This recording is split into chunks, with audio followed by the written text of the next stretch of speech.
What kind of economic systems are best at allowing us to exercise the fact that we are created in the image and likeness of God? Now keep in mind that if you take tiny steps towards any goal, it's just a matter of when you're going to reach it. Scarcity is the first lesson of economics. Now, the first lesson of politics is to forget the first lesson of economics. If you don't provide real, actual value to people in exchange for the money that you're asking for in return, you will lose over time. We can see the economy as a social web that God has created for people to serve each other with their work. We have the Word of God that provides for us a foundation for knowledge, for truth, for beauty, for goodness, for dignity and value in human beings. We have the Word of God that provides for us things like this. Ready? Thou shalt not steal. Ethics on the legitimacy of wealth and entrepreneurship individually. Secondly, postmillennial eschatology, that is, the kingdom of God expands across the earth before Jesus comes back in final judgment.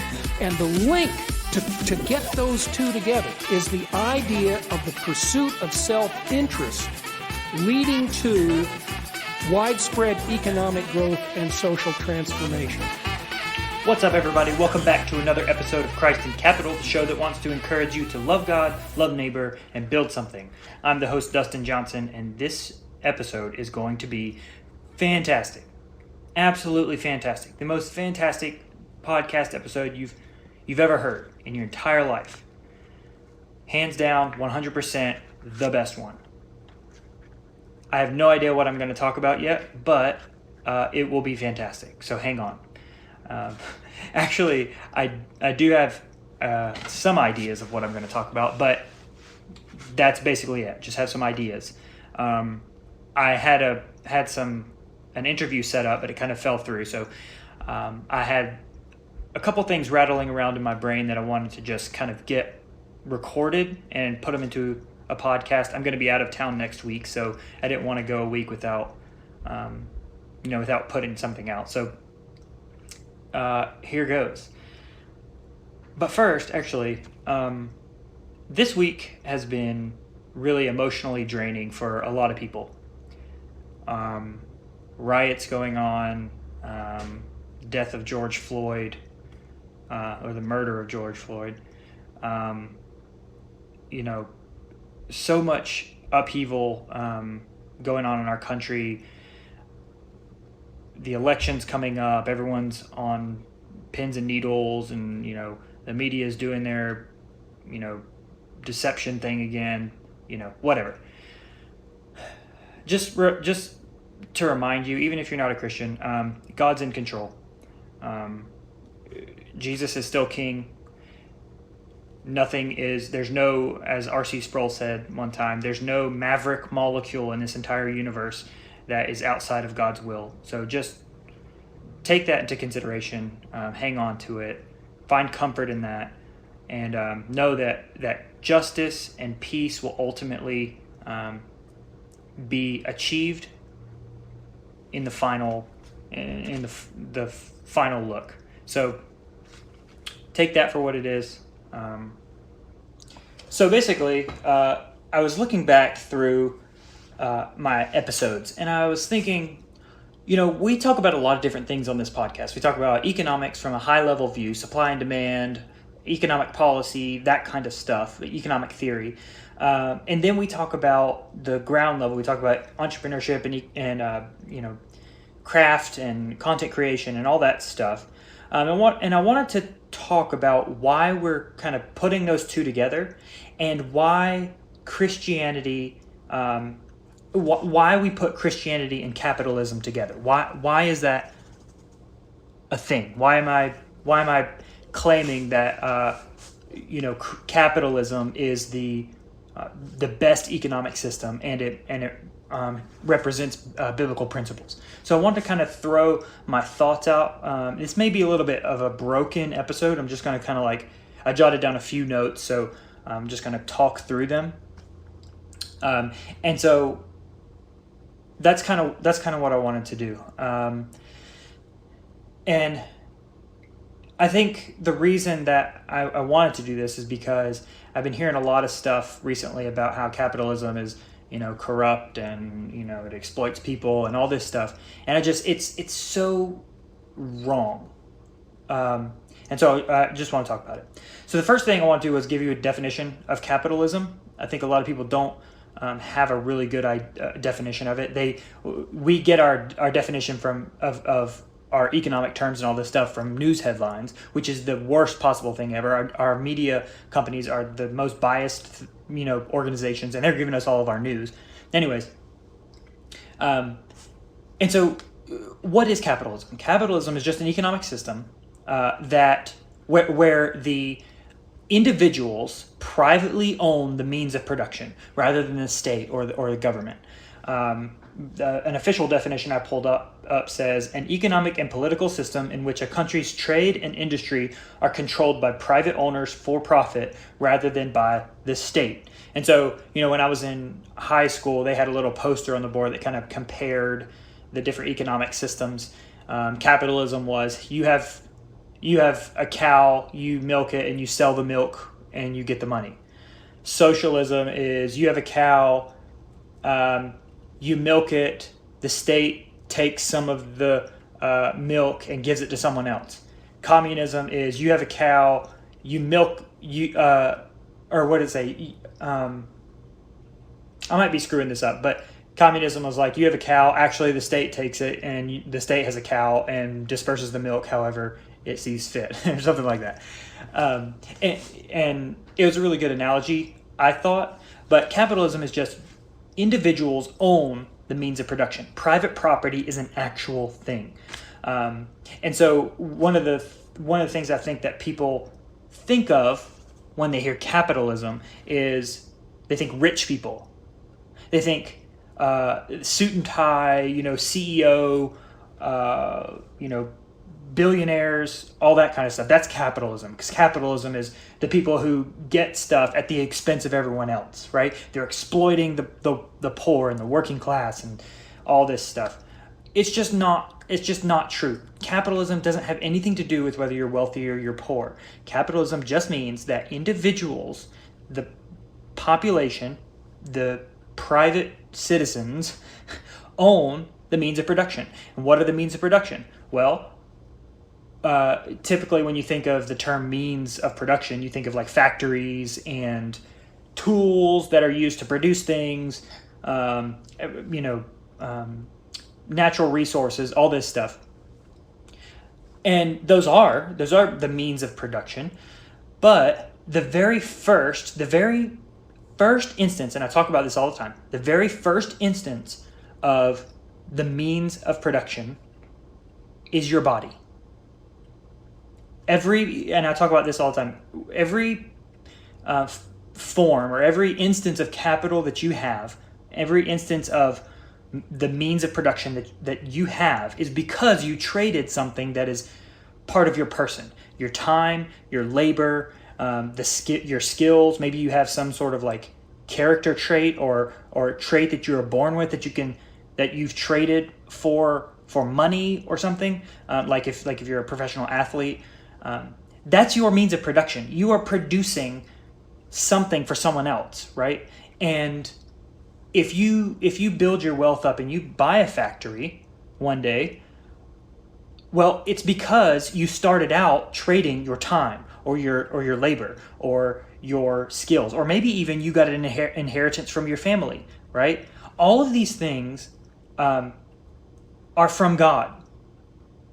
They're his. They were his in the first place, and you didn't have you had no decision. You had no input into whether you got those things or you didn't. And we see throughout the scriptures he requires us to steward those things well. So capitalism is not an evil system. It does not exploit people. People are going to point to, big businesses, putting their operations overseas and quote unquote exploiting child labor or poor people because they can pay them $2 a day, whereas here they'd have to pay them whatever.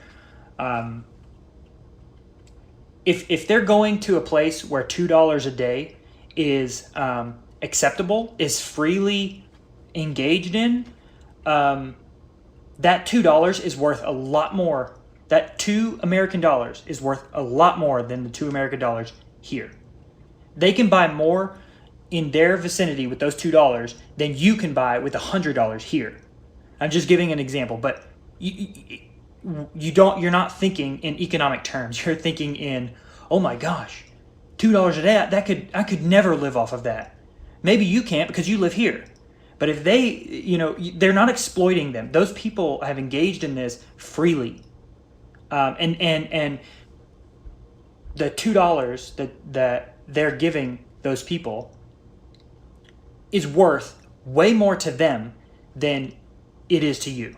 So they're happy to get it. The company's happy to give them the money to do this. And both sides are better off. Okay? I don't know why I got on that topic.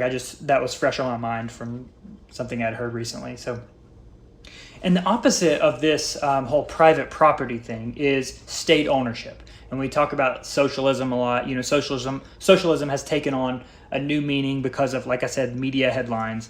But socialism is basically just the state ultimately owns everything because the state can decide who gets what, and it's usually done through taxation. You tax a lot of people. You tax the wealthy. That's the big thing, tax the rich, that thing. But ultimately, if you believe, if you don't take private ownership or private property as a staple for our economy, ultimately you can't believe that theft is a bad thing. If the state ultimately has final ownership, then nothing really belongs to you. Nothing belongs to us. We don't have property.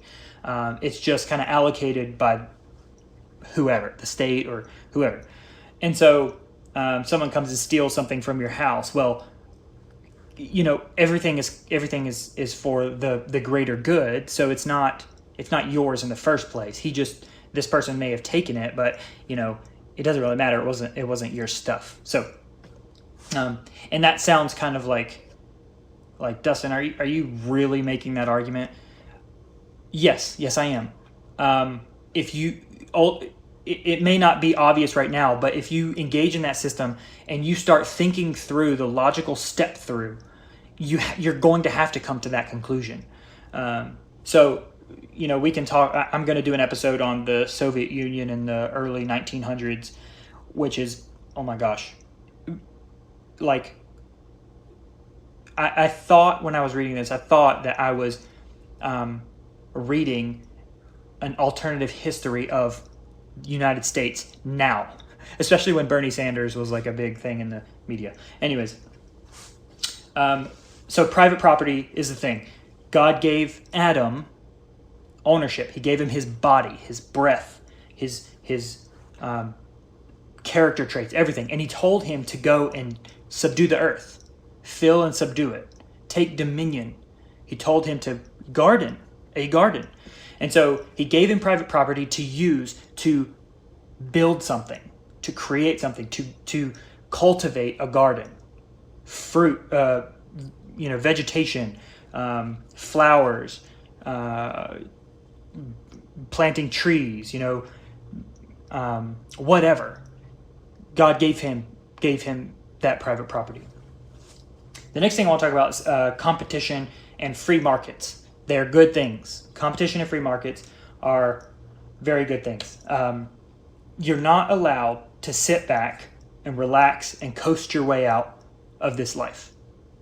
Our goal is not to sit back or to get to a point where we can just sit back, kick our feet up and say, hey, I've made it. There's going to be someone who is going to be trying to provide something. Let me put it a different way.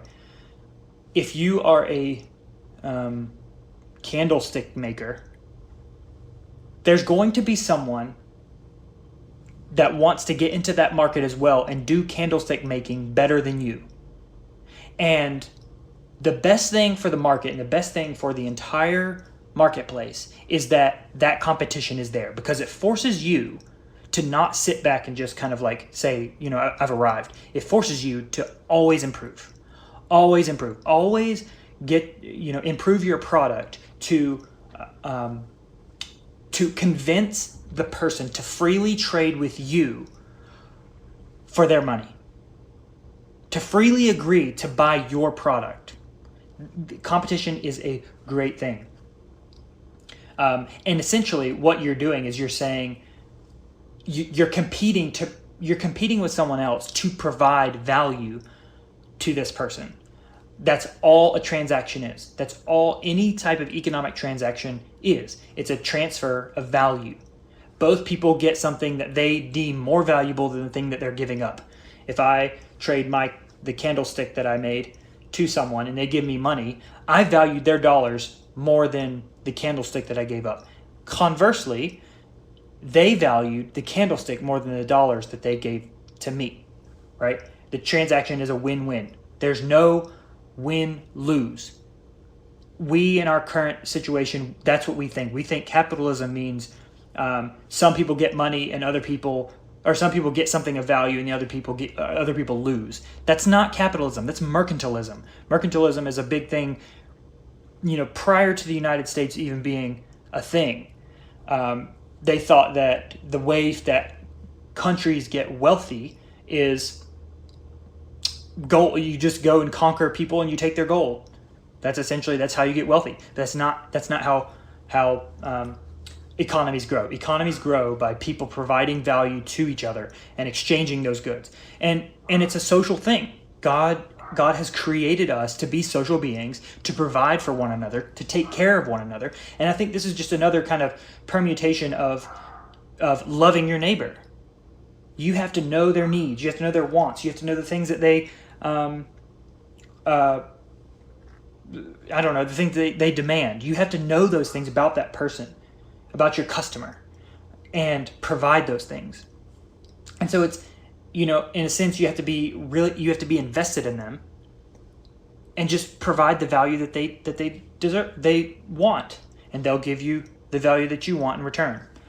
And that's the only way to get wealthy. I've said this a lot of times, and I think I posted something about this on Instagram, but the profit incentive, the incentive to gain profit, is the way in which God takes the man's sinful nature, the self-centeredness of man, and transforms it from a self-centered endeavor to an other-centered endeavor. Right? I want profit. I want to profit for myself. I want to profit to provide for my family. I want to profit so that I can provide for my church. I want to gain profit so I can invest in my community. Those are good things. Those are really good things. But it's not just me being self-centered, because in order to get those things, I have to be focused on what others want. I have to be focused on the demands of others. I have to understand and really hone into the intricacies and the nuances of my product so that this person will buy it. And I think that's awesome. That's just an awesome economic system. The reverse of this, or I guess the socialist and the communist version of this, is you have to convince the government that money needs to go to this place, and so the government has to go and take money from this person and give it to someone else. And there's not a transfer of value there. It's just the government, the third party, is taking something from someone else against their will, or even if it is for their will, there's not a mutual exchange. They're just giving it, the government's just taking it and reallocating it. So the profit incentive is a good thing. People say profit's evil. Like, you shouldn't ask for excess of the cost that you made. Like, I buy a product, I buy a shirt, and it's $5, and then I maybe paint something on it.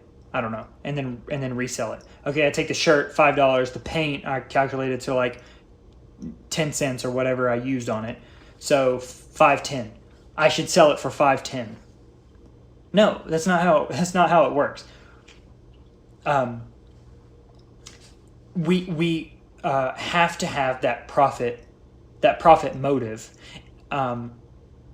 in order to make things better. You're providing value, and the difference between the product cost and the amount that someone's going to pay for it is the amount that person values that product. And I know that this is kind of getting into theoretical waters, but I'm saying if that person buys it at this, that's how much they valued it.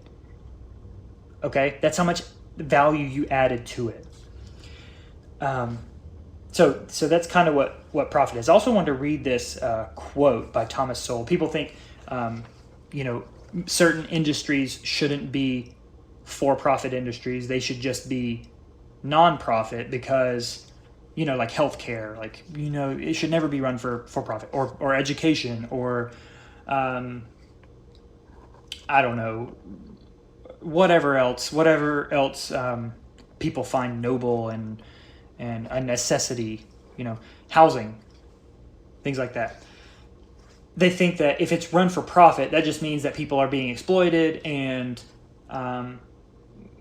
someone's losing and getting it's just not necessary to have for profit. It should be sold at cost or whatever. But Thomas Sowell has a little quote, and he says, "When a company makes $1 million in profits, that does not mean that its output would cost $1 million less if produced by a nonprofit organization. Without the incentives and the constraints created by the prospect of profit and the threat of losses, the same output might well cost millions of dollars more." So he's saying, let's say we have medical services for, let's say you do something for $100.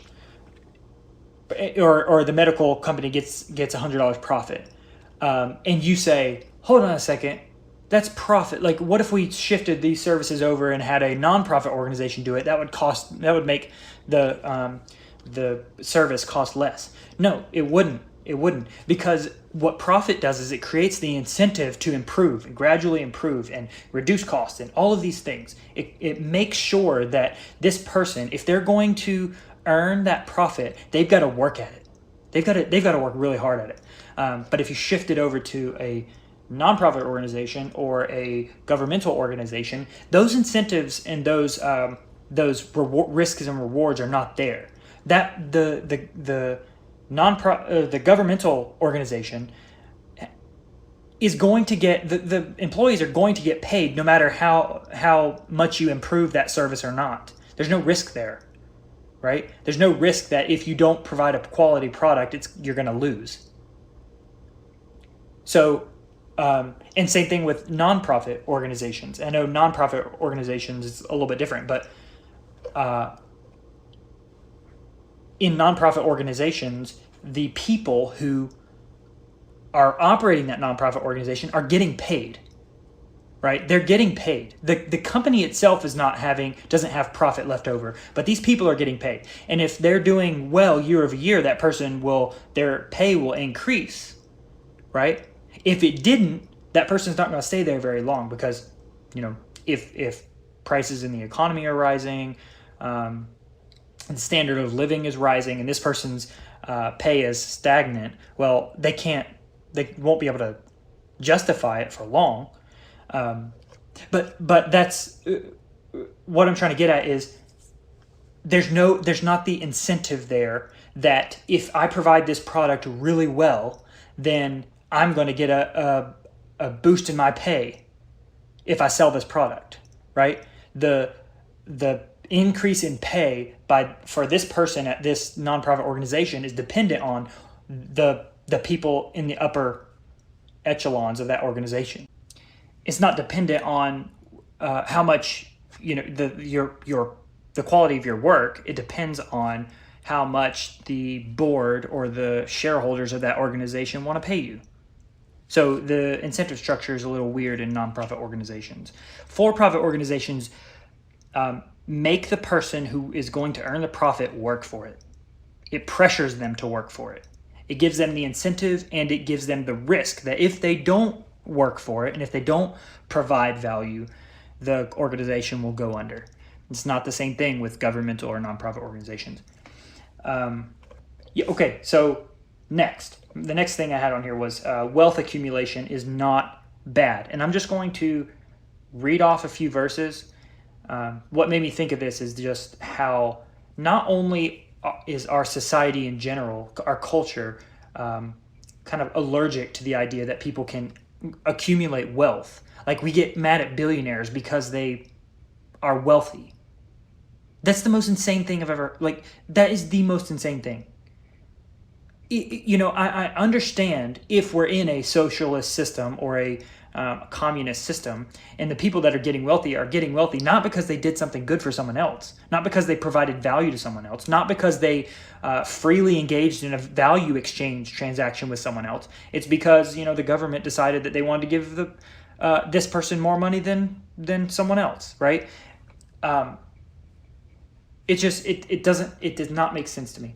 In a free market capitalist system, in a capitalist system, economic system, the only way for someone to get wealthy is by providing value to someone else. So when you look at Jeff Bezos or Tim Cook or Elon Musk or the CEOs of these billionaire CEOs, it's not like they were just given it just because. They worked for it.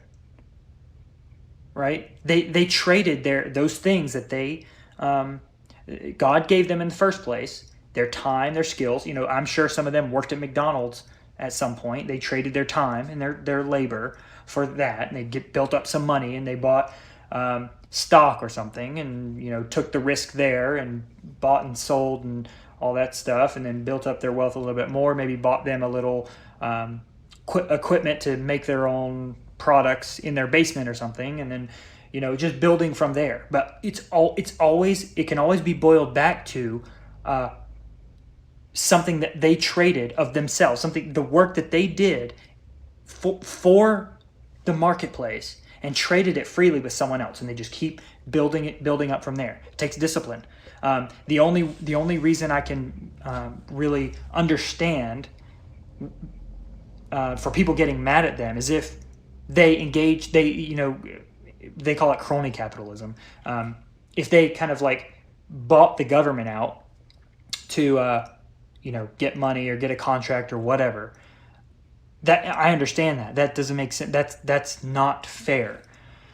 And so anytime someone is upset with that situation, with billionaires and, CEOs and all these people who have all this money but won't give it away, I understand if we're in a socialist system, but in a socialist system, that's required. You have to get the government to give money, to take from someone else and give to others. That's how a socialist and a communist system works. So when you get mad at capital and you attach Jeff Bezos and Elon Musk and Tim Cook to capitalism, and you say those evil, greedy CEOs, that's not capitalism. That's not capitalism. It's not free market capitalism. That's cronyism. And that's closer to socialism than it is to capitalism. Just wanted to clarify that. But I wanted to give you a few Bible verses to explain why, or to show you that wealth is not a bad thing. Even Christians, we grow up with this kind of knee-jerk reaction that, the rich people are the ones that are the bad people. And Jesus does use rich people as examples for negative stories, a lot of times. But wealth in and of itself is not bad. The reason Jesus, used rich people as the examples for those stories is because those people, and there's different takes on the different stories, but mainly it's because those people have invested themselves so much into the world, the material, the things that are passing away, quote unquote, rather than the spiritual, rather than looking at the things that Jesus wants us to look at, the love God, love neighbor, the way that you fight the evil one in the world is not through material possession. It's not through conquest and conquering, via governmental, bodies or whatever. Jesus was showing them that they had bought into the world system, and he was coming to upend that. But wealth in and of itself is not a bad thing.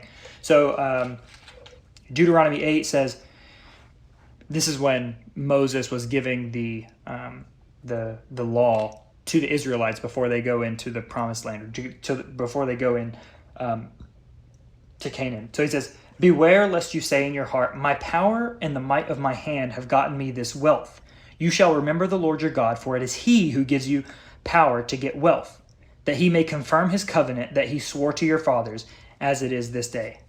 It is, so let me re-say that. For it is he, God, who gives you the power to get wealth, right? Wealth is not money. Let me be clear about that. Wealth is not money. It can be, but that's not wealth. Wealth is the way I like to put it is, wealth is the gap between the amount of input that you have to put into something and the output you get from that thing. Our phones, I use our phones all the time as an example. Our phones are crazy wealth. Crazy. We don't have to do barely anything for these phones, and they can do so much. Like I said, I think I mentioned this in, I don't remember what episode it was. I think episode 13 or 14. If you were to give, George Washington, or go back to Egypt and give them this phone, they would have thought that God had dropped a magic tablet into their hands, right? They would have, the Egyptians might have worshipped it. It does so much. And everyone in our society has a phone, a cell phone. Everyone. That's wealth. That is national wealth.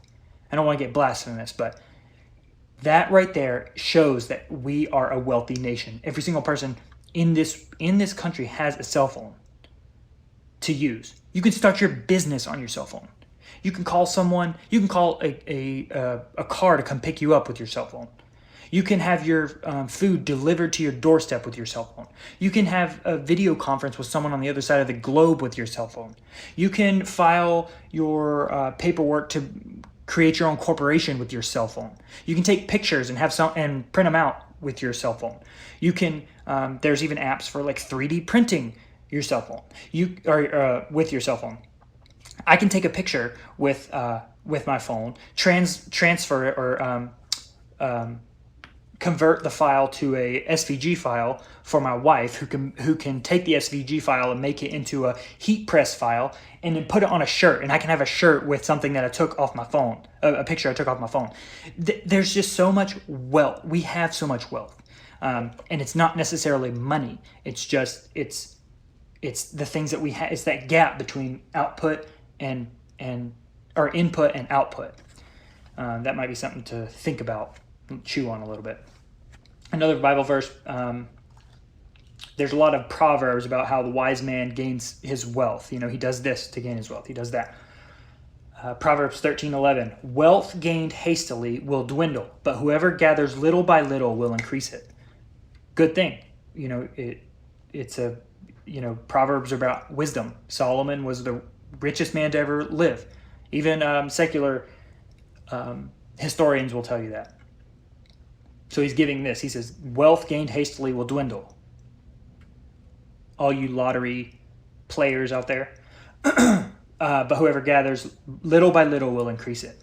Build it. You're building your wealth. Slowly, one step at a time. Proverbs 13:22, a good man leaves an inheritance to his children's children, but the sinner's wealth is laid up for the righteous. It looks like wealth is a good thing. He leaves an inheritance for his children's children, but the sinner's wealth will ultimately come to nothing and will be left for the righteous. That's God's promise that the sinners will not, their wealth is in vain. It's in vain. So wealth is a good thing. It's not a bad thing. And if you are a wealthy person, if you have a whole bunch of money, and you're more wealthy than a lot of other people, realize that your wealth is not, it's nothing if you don't have Christ. What does it gain a man? What does it gain a man to, gain the world but lose his soul? Christ is all about how we need to set our eyes on things that are above. That does not mean disinvest. I don't know. That's not the right word. I don't know what word I'm looking for. But the world, the material, is a good thing, but the world system is not Jesus' system. Okay, we need to have our priorities right. And the other thing I wanted to point out was that our work has purpose. It has purpose. I know there's lots of people who think that capitalism is just a good thing without people. You don't necessarily have to be religious or whatever. But capitalism without the biblical worldview is just another system. Like people always say capitalism is the best system because it's based on the assumption that you can't hurt people and you can't take their stuff. That's what capitalism is. Free markets, private property, all of this stuff. And the only question I have to that is, who says I can't hurt people and I can't take their stuff? What rule are you setting on me in your secular world where there's no God above you, no justice ultimately ahead of you? Who says? Who says I have to? I can't go and take your stuff. Someone else's stuff. Who says I can't go kill this person? Who says? Right? And the ultimate argument's going to be, well, society just thinks that we've come to realize that that's the best way to do it and all this stuff. Well, if the society decides that that's the best way to do it, well, then tomorrow they can decide that that's not the best way to do it, and we should go and just kind of take stuff by force. We have rioting going on right now because people think that it's their right and their duty to inflict harm on other people in order to get something for themselves. Okay? So there's got to be I don't like using the term spiritual, but there's a spiritual aspect to capitalism, to economics. And unless you have that overarching law above you, you're just playing personal preference or cultural consensus or societal consensus. All of us agree that this is a good idea. Well, tomorrow they may agree not. That's not a good idea. If it's just personal preference, well, my personal preference may be just to take all your stuff. So you get into this really bad situation if you don't have a biblical framework, if you don't have a foundation for economics. And the biblical worldview gives our work purpose. It gives it meaning. God gave Adam a task. He gave him something to do. Fill and subdue the earth, to take dominion over it. He failed. And what Jesus comes to do is he comes to make things right. Not just spiritually, not just this, connection between man and God. It's not about your own personal salvation. It's about the reconciliation of man to God, mankind. And therefore he can pick up where Adam left off, which was filling the earth and subduing it. And so I've said this before, but I don't think it's a coincidence that when the women went to the tomb, they mistook Jesus for the gardener. Think about that. They mistook him for the gardener. What was he doing to make them think that he was the gardener? Was he working the ground? Was he planting something? Was he trimming the hedges? Was he gardening the way that Adam was supposed to have done?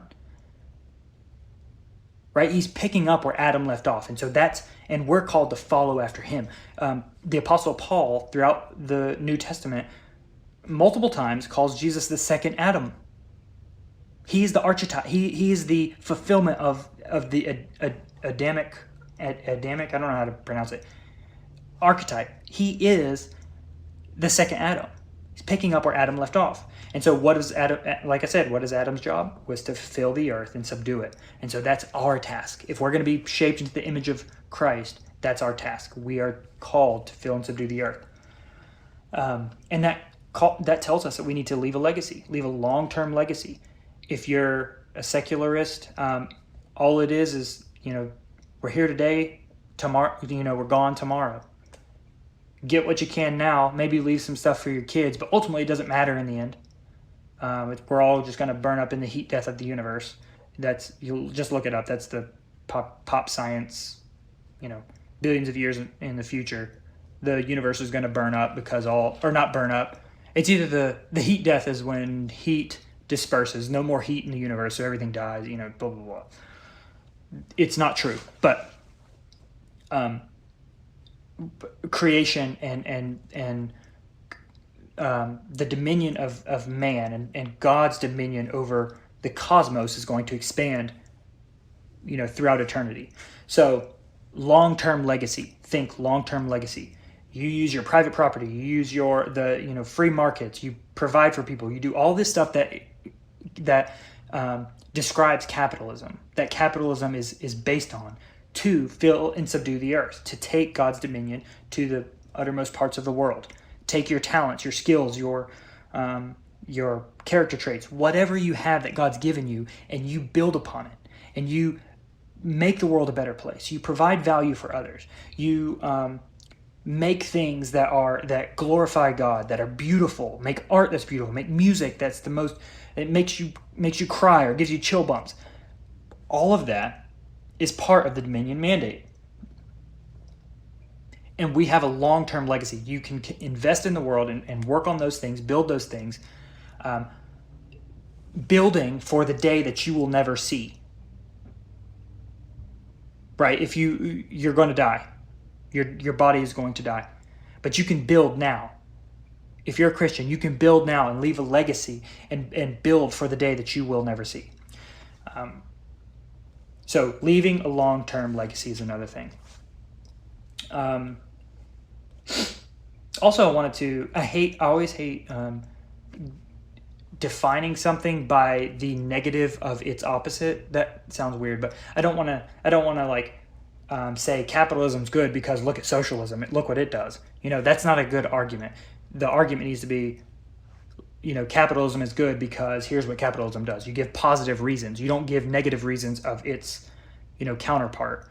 But since we're here, collectivism, which is kind of the fundamental assumption of socialism and communism, is repudiated throughout all the Old Testament, throughout all the scriptures, actually. First, you got Babylon. Cain goes and he makes a city. They develop this new technology called the brick, and they build this tower to the heavens, and they say, look, we'll be like God. God disperses them, confuses their language, disperses them throughout the world. Egypt, I'm reading a book right now. Egypt was the first command and control economy. The pharaoh and his upper henchmen decided where resources go. They decide all of that. Okay. Persia, in the time of Esther, in the book of Esther, the King Ahasuerus was the one who just had control over everything. He set little henchmen up to control certain things, but he was the guy who kind of had the deciding factor on all this stuff. And then Rome, during the time of Jesus. Rome is called the beast in Revelation. Well, in Revelation, the beast is a kind of an icon of all of these tyrannical governments, but in the time of Jesus, the beast is Rome. It's a beastly government that kills the prophets, as Jesus says. It persecutes the church. It persecutes Christ's bride. So collectivism, this idea that the government is kind of the central force, the thing that deserves your allegiance, right? That kind of thing, that kind of mindset is not God's intention. God's intention is that we are individuals. We are people who represent Him in the world. And for us to represent Him well in the world, we have to be free individuals who can create and build and create art and music and beauty and all of this stuff that to represent him, and to provide and love our neighbors, love our neighbors, seek their welfare, all of this stuff.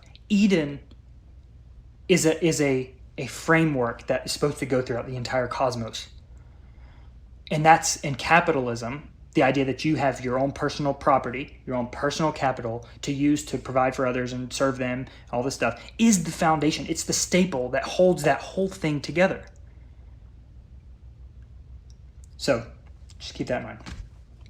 And so the last thing I had is why, for the podcast, why interviews, why economics? If we see economic policies as like high pie in the sky, intangible things, then we'll never really understand the social aspect of it, and therefore we won't get economics correct. We won't come to right conclusions. Like I said, we talk about supply and demand and all of this stuff. But if you don't realize that all of that stuff in the high levels, economic policies, rent control, minimum wage,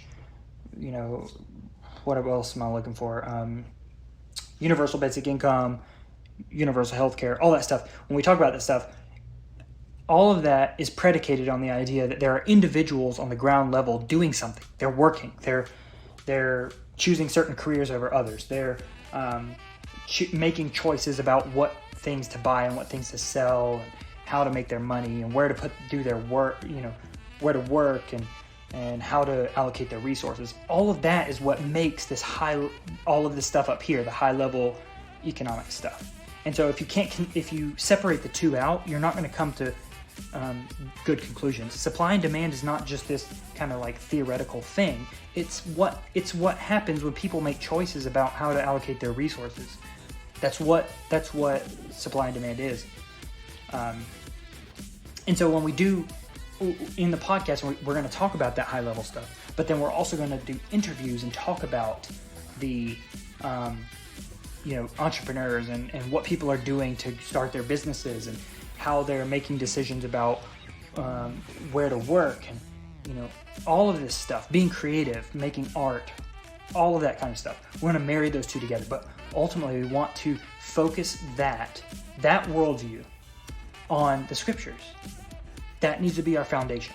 So I hope that helped you guys understand what I'm trying to do with this podcast. I'm going to have a lot of people on talking about entrepreneurship and business and creativity and content creation and all that stuff.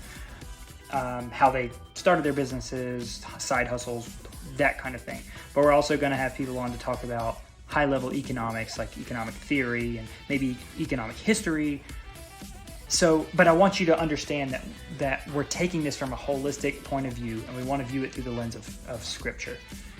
And so, we may have people on. I have one guy that I want to have on who's he's not necessarily a Christian, but he has some really good insight. I think, I think he can provide value for this podcast and for the audience. So, just a lot of stuff going on. If you like this show, go rate and review. Subscribe to it on Apple, Spotify, YouTube. Leave us a comment.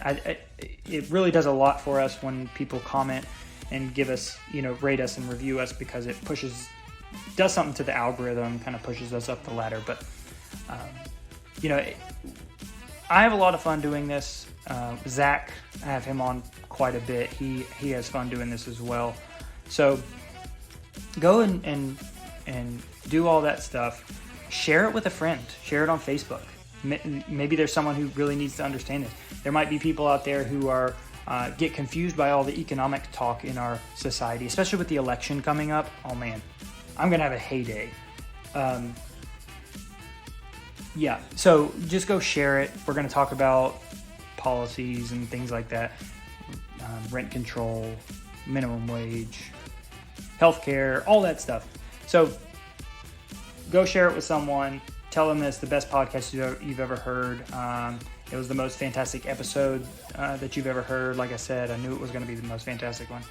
So go do all that stuff. And we'll catch you guys back here next time. So go love God, love neighbor, and go and build something. Talk to you guys later.